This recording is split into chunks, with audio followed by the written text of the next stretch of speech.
Welcome to the Heart Rate Variability Podcast. Each week we talk about heart rate variability and how it can be used to improve your overall health and wellness.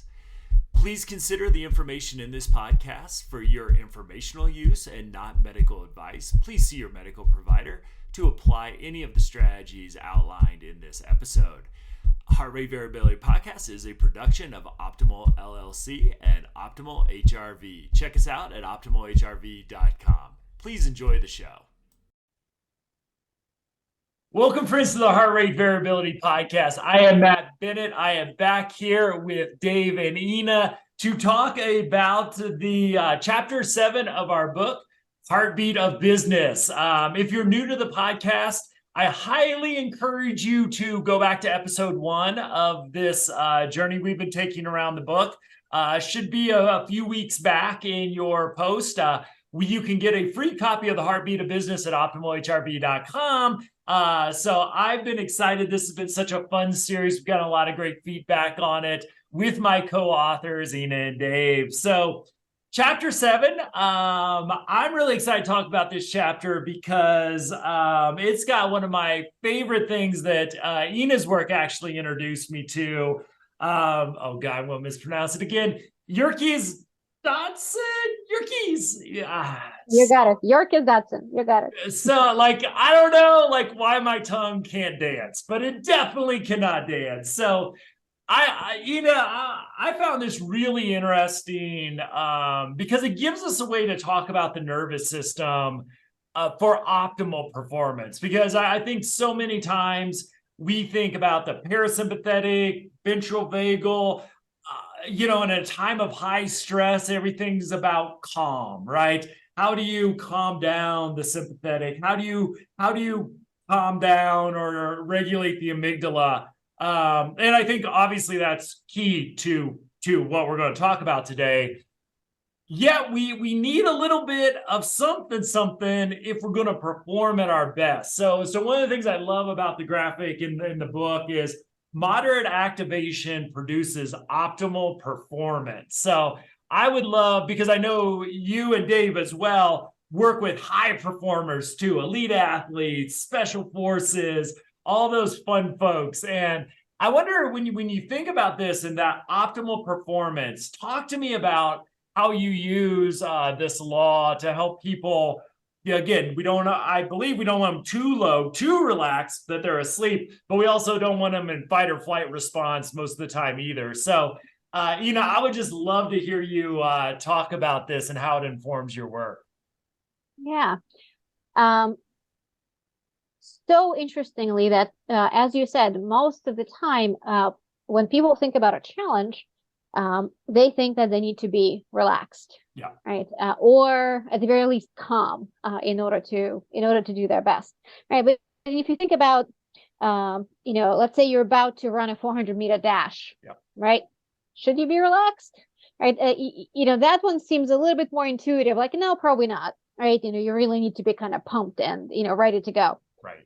And yet, when we're talking about less physical challenges, including athletic, but perhaps a little bit less intense challenges, maybe a championship game or something like this, right? People still, and about, presentations and interviews and, singing at Carnegie Hall. I don't know, all those kinds Recording of stuff. A podcast. Awesome things. Recording a podcast. There you go.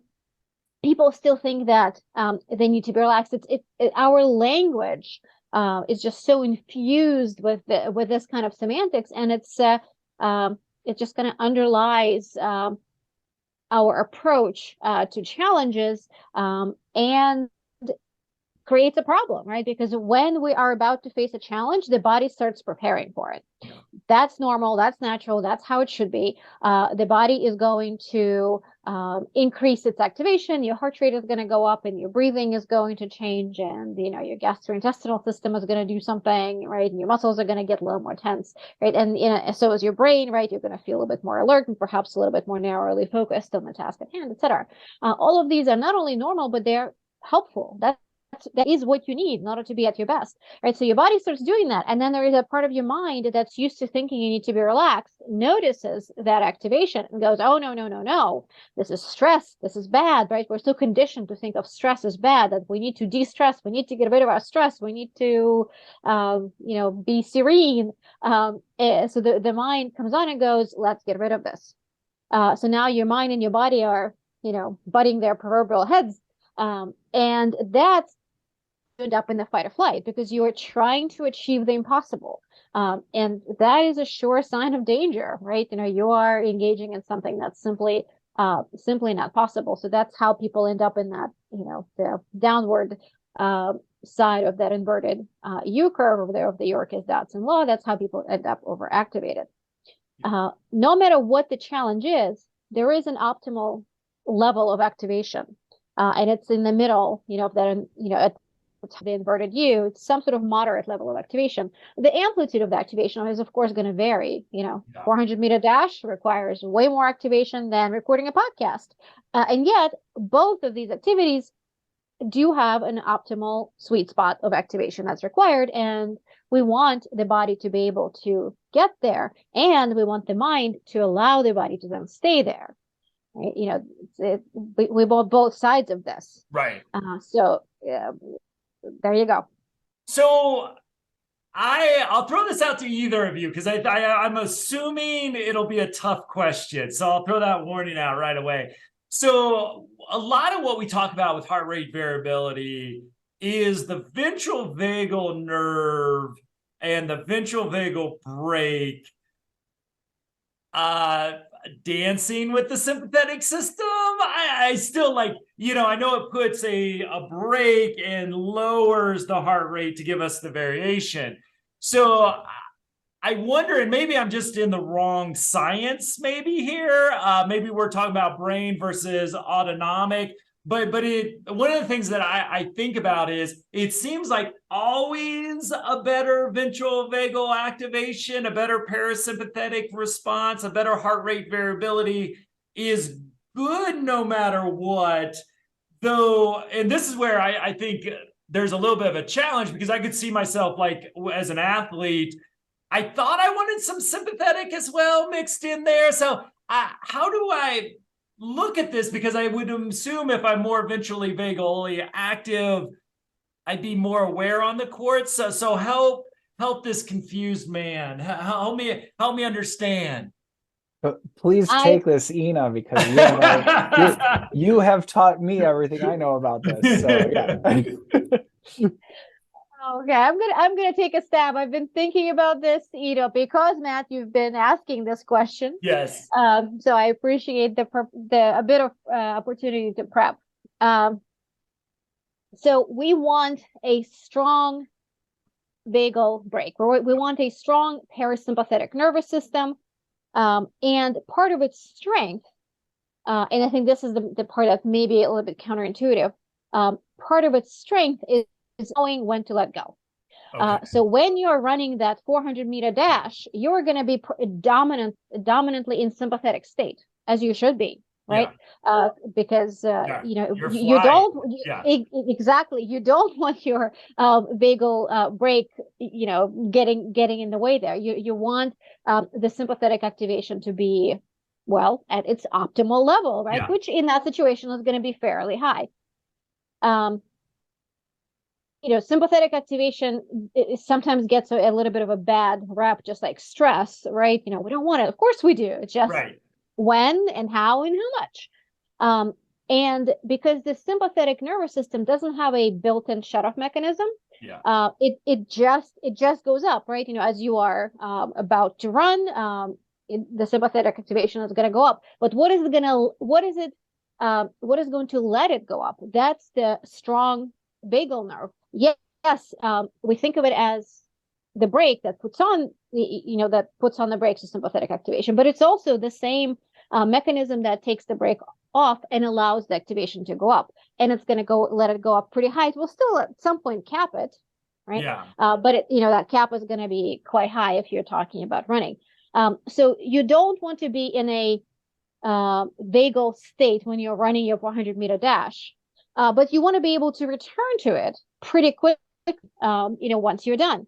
And if you're talking about being on a tennis court, you want to be able to switch between being more dominantly, in sympathetic state, and then having your activation decrease a bit, right? You're never going to want to be relaxed on a tennis court, right? Yeah. No, you're not going to be able to move fast enough when the ball comes, on the opposite end of the court at you. But there has to be a this sort of that dance of higher activation, lower, higher, lower. So it's constantly adjusting itself. Again, when you're running the 400-meter dash, the activation is going to be pretty steady for the time you're running, right? That's kind of more self-explanatory. On a tennis court, if you are a soccer goalie, right, you're gonna want to shift from being able to activate very quickly to being able to be less activated physically, perhaps a little more activated mentally, so you can watch where that ball is coming, and so that you can react very, very quickly. Right. And a strong parasympathetic nervous system allows you to do just that. It allows you to switch from more highly activated state to less intensity and activation, and very quickly jump right back in. Awesome. I'm gonna give you a chance. I'm gonna give you a chance to breathe because I got some follow up. But I've got to bring Dave in here because Dave at one point in his life decided to get in a cage with a man that had all the tools to probably kill him, and he chose to do that. And Dave, so I want to bring your professional, because you've been in a position that I've never been in my life. Locked in a cage with a dude that could seriously do you harm. It might be telling you how much he's going to do you harm. I just watch the weigh-ins of these events. I don't watch the events. So it seems like they don't like each other. So you shut yourself in this cage where you can't flee. You got to fight. But at least what my little understanding of martial arts is also a highly strategic piece. You want, I think a lot of it's reactive. So as we talk about this, I would love to get your experience in mixed martial arts and how this kind of resonates with you, this parasympathetic, sympathetic dance. Well, yeah, as Ina was talking about it, that's she's talking about tennis, and my mind goes to, what about boxing? What about Well, I want to talk about a quarterback too. I think a quarterback gives us a great example. Well, where we're like looking at an extreme end of it, but that's where with that, Matt, I always think about that as it's not a real fight. So if anybody asks me if I've never actually been in a real fight, by no means is it acting or anything of that nature. The some of that stuff that you see on TV, how much they hate each other, this and that. I think they might be playing that up a little bit. But I've seen what they look like after the fights too, Dave. Yes. No. Yeah. Don't get me wrong. The punches and the kicks are real. Yeah. But there's that sense of safety. So I never fought out of anger in any way. And in fact, that's the worst thing you can do in a fight is to we'd say losing our head, right? Where you have your game plan and you're going in and you do get hit unexpectedly, or something happens that is not what you want, and then you start to deviate from your game plan. And all of a sudden has a plan until they get punched in the face. Yes. and then all of a sudden things just compound and how quickly they are going wrong for you. But in my head, it was always just a game. It's for me, I grew up playing hockey, so it wasn't a big transition going to doing that.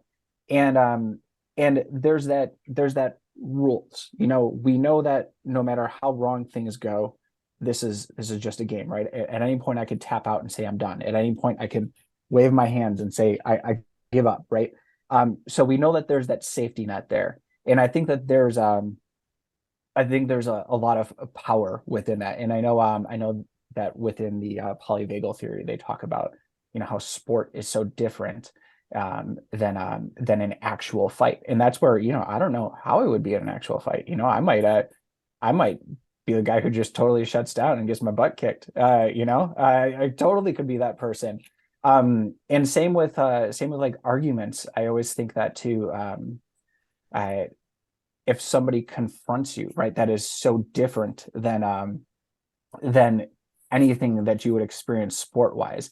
And actually, I have a question for you about that, Ina, in just a moment. But with that, when we are in that cage, yeah, it is 100% that parasympathetic, that ventral vagal rather has to be regulating you so well so that you don't lose your head because if you don't have that ventral vagal power there, then all of a sudden you do slip over that edge, and now you're the lost person running around making no sense of anything, right? You're swinging punches that don't make any sense. You're putting yourself in vulnerable positions. That's where things really start to go wrong. So without a doubt, that's where practice, that's where the training, that's where realizing, I always find it funny. A new guy in a gym is always fighting like he's fighting for his life. And then you look at the guys who are experienced and they're just so relaxed going through everything because this is just another day for them, right?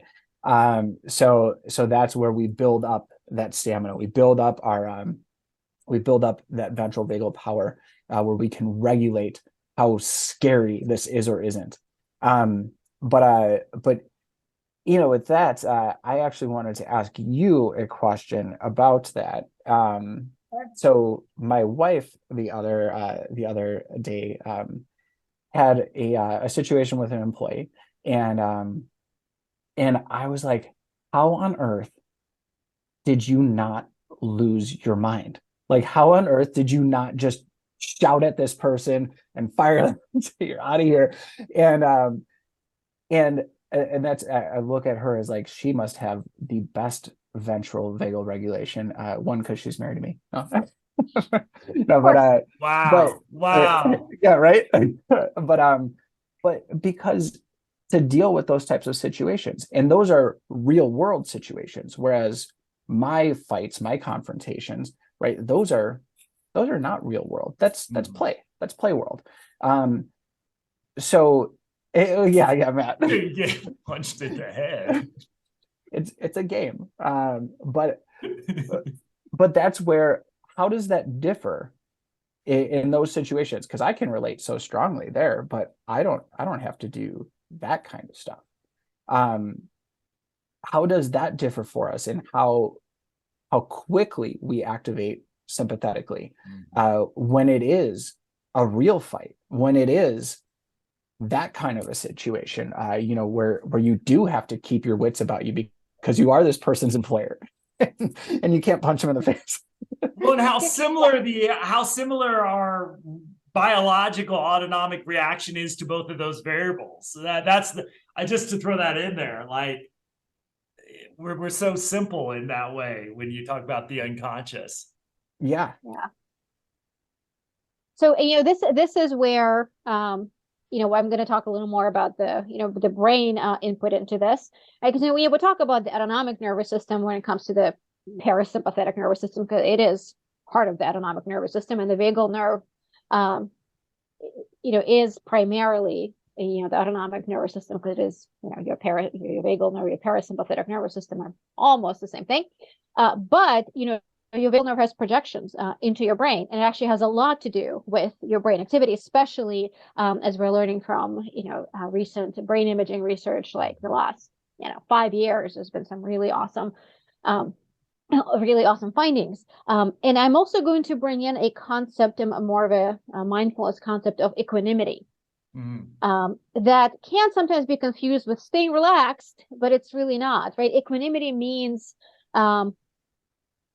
staying well regulated in the face of a challenge. Well regulated meaning activated as needed, less activated as needed, right? So staying in that optimal zone of activation.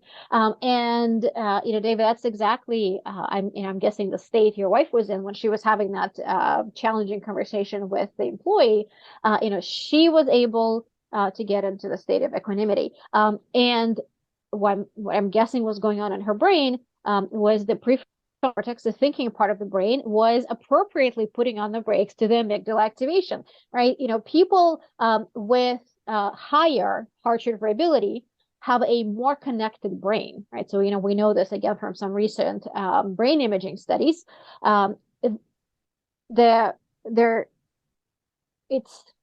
It's not just how well is our prefrontal cortex functioning in and of itself. It's how well is it connected with other areas of the brain, and how well areas of the brain are able to communicate together. And in this case, how well is the prefrontal cortex able to put on the brakes to that amygdala activation. So yeah, her heart variability is probably high.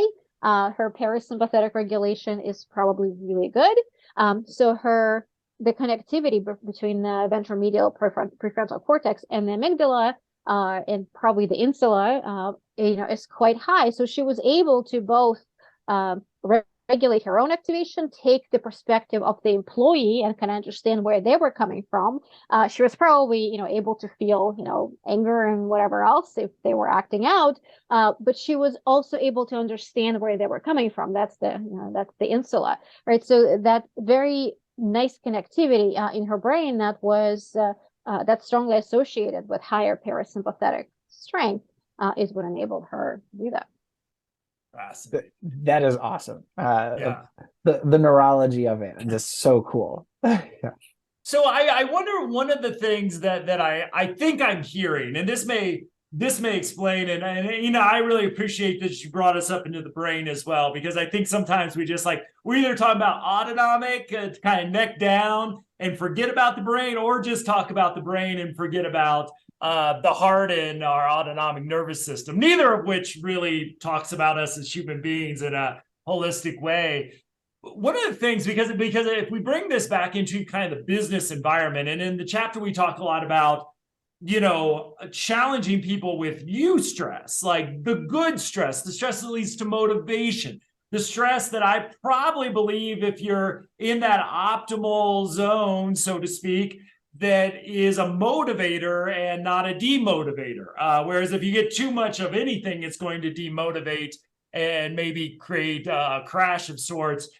I think I'm hearing learning is being big in here as well. If I think about it, and I think a quarterback I said I was going to bring up, I think it's a great example, is if you hear like Peyton Manning talk about what he's thinking as he watches a football game, it is kind of like rocket science, right? He's so intellectually engaged, and yet he's got a bunch of like 350, 400-pound elite athletes trying to really hurt him in a sportsman-like way.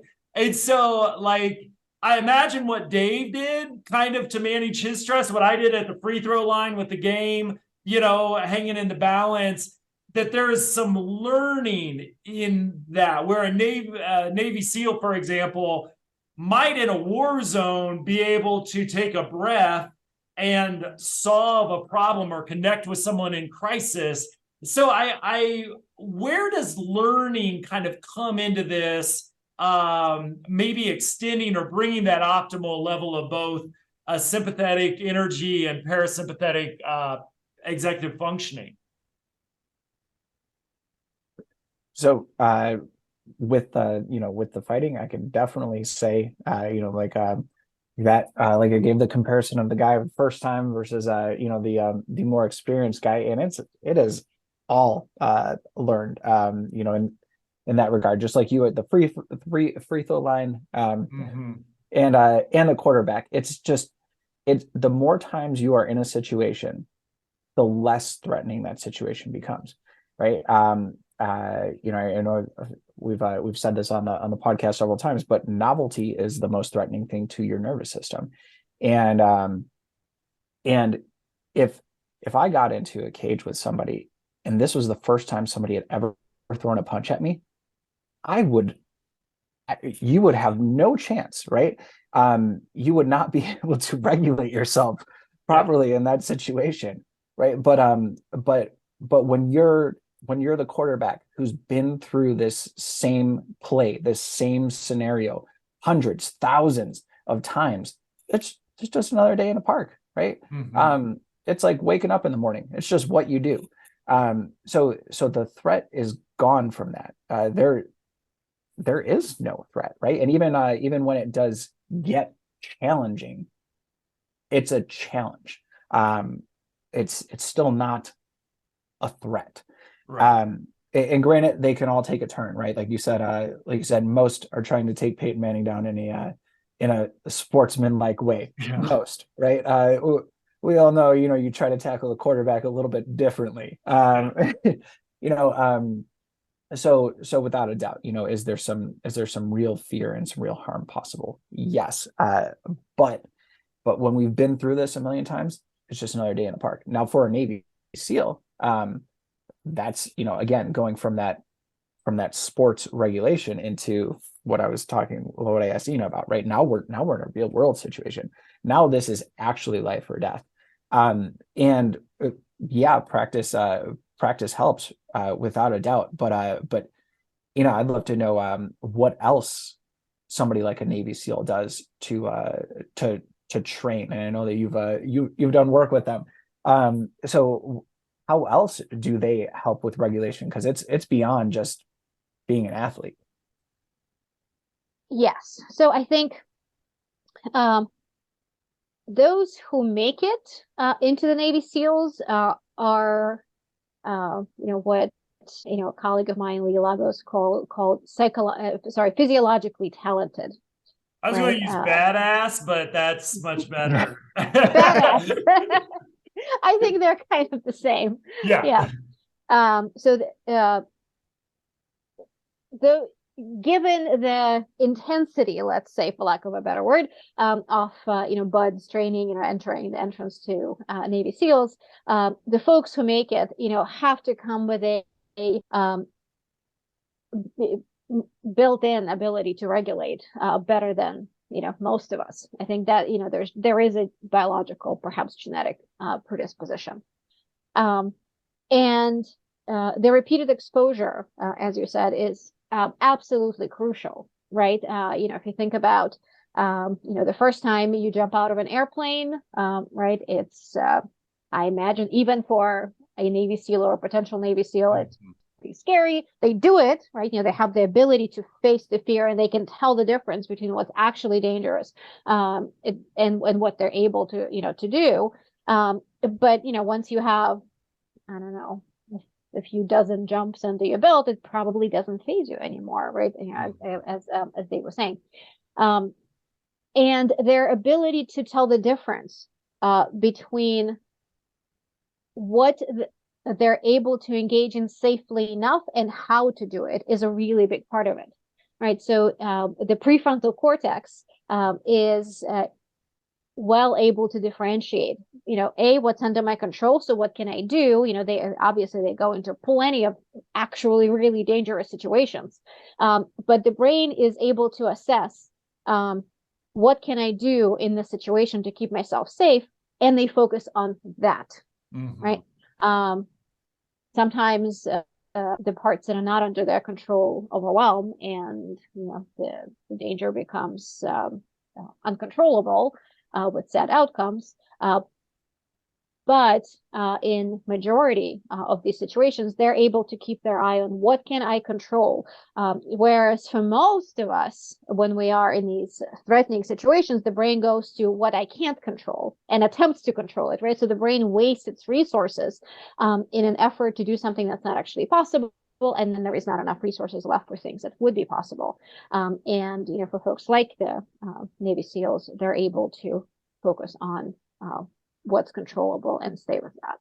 Fascinating. I want to throw a couple statements out and see, get your reaction to it. One is like, when I think about motivational interviewing, so working with folks, we know motivation gets elicited, and we talk about this in the chapter a little bit, through cognitive dissonance. In other words, realizing something about your current situation is less than optimal, or that your behavior is preventing you maybe from living the life that you want. So you're either kind of hurting yourself or you're missing out on something. And, my work from the mental health perspective, that may be losing your children to social services. That might be at the potential of overdosing from heroin. I mean, there's some real serious things, but it might be, hey, I'd like to fit better into whatever clothing I'm wearing or whatever too. So it can be big and small things.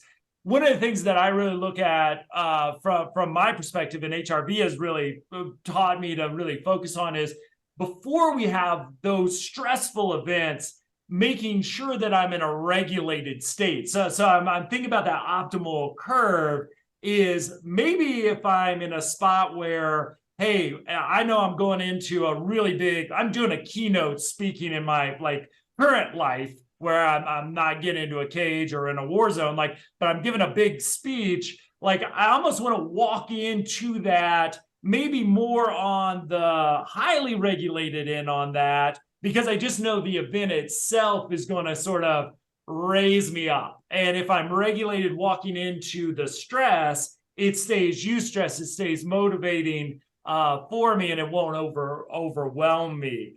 The other thing I think I'm hearing, and to bring a little bit of terminology, is top-down regulation. I think we get into the spot too with that prefrontal cortex, where, again, helping learning, we're talking about catching ourselves before we get overwhelmed and our cup overflows, those sort of things. So, I think even, as we train with heart rate variability, biofeedback, and mindfulness, what I believe, and correct me if I'm wrong, we're building the strength of that prefrontal cortex. We're building its connection with the amygdala, which increases emotional regulation, especially intentional emotional regulation. So the peak of our inverted curve, where we're going to performing our best, probably increases over time and allows us to stay more so in our window of tolerance under stress and keep looking at the challenges, eustress instead of